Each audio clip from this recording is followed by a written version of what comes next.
Here's the top stories for October 28th. The Philippines assumes ASEAN 2026 chairship. ASEAN-UN ties must translate to people's progress, Marcos says. Marcos orders no price increase on basic commodities until year-end. Senate to remove 42 billion pesos of ayuda from unprogrammed items in 2026 budget. China pitches itself as alternative to U.S. protectionism after signing expanded ASEAN Free Trade Pact.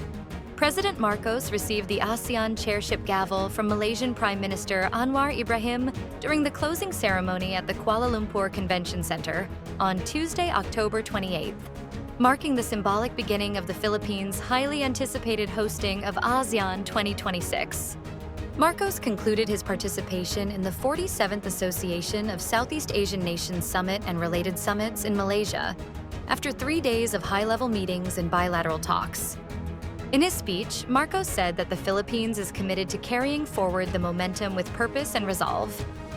In 2026, we will continue to champion peace and stability, dialogue, and adherence to international law, he added.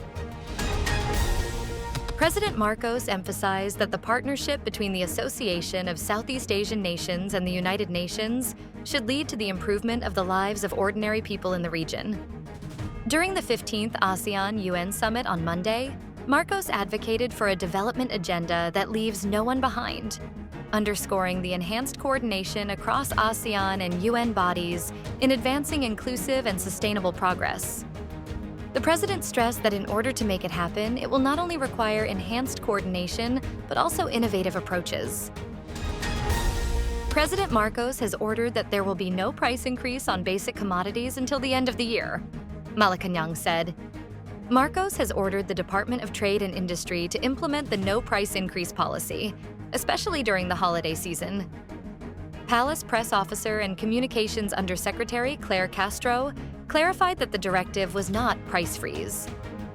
Castro said, "The president ordered the DTI to continue monitoring and the coordination of stakeholders and manufacturers not to make any price increase for prime and basic commodities, especially during holiday season up to the end of the year. More manufacturers and stakeholders are cooperating." The Senate will be uncompromising in removing some 42 billion pesos in appropriations for ayuda, or social assistance programs, from the unprogrammed appropriations in the proposed 2026 budget bill, Senate President pro tempore Panfilo Ping Lacson said. Lacson said the Senate plans to keep the unprogrammed appropriations for foreign-assisted projects only. On Monday, October 27th, Gatchalian pushed for a highly detailed line items in the proposed 2026 national budget to ensure that a high level of granularity would remove any room for discretion that could potentially become an opportunity for corruption. China signed an expanded version of a free trade agreement Tuesday with the Association of Southeast Asian Nations, with Chinese Premier Li Qiang pitching expanded economic ties with his country as an alternative to the protectionist policies of U.S. President Donald Trump.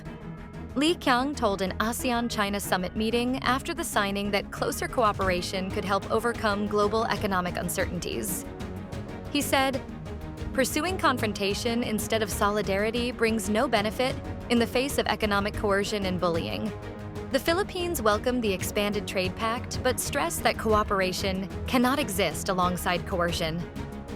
President Ferdinand Marcos Jr. voiced skepticism toward China's remarks amid continuing South China Sea disputes shared by other ASEAN nations. Stay updated with the latest news. Visit our website at www.mb.com.ph or follow us on social media. Thanks for tuning in to the Manila Bulletin Daily Rundown.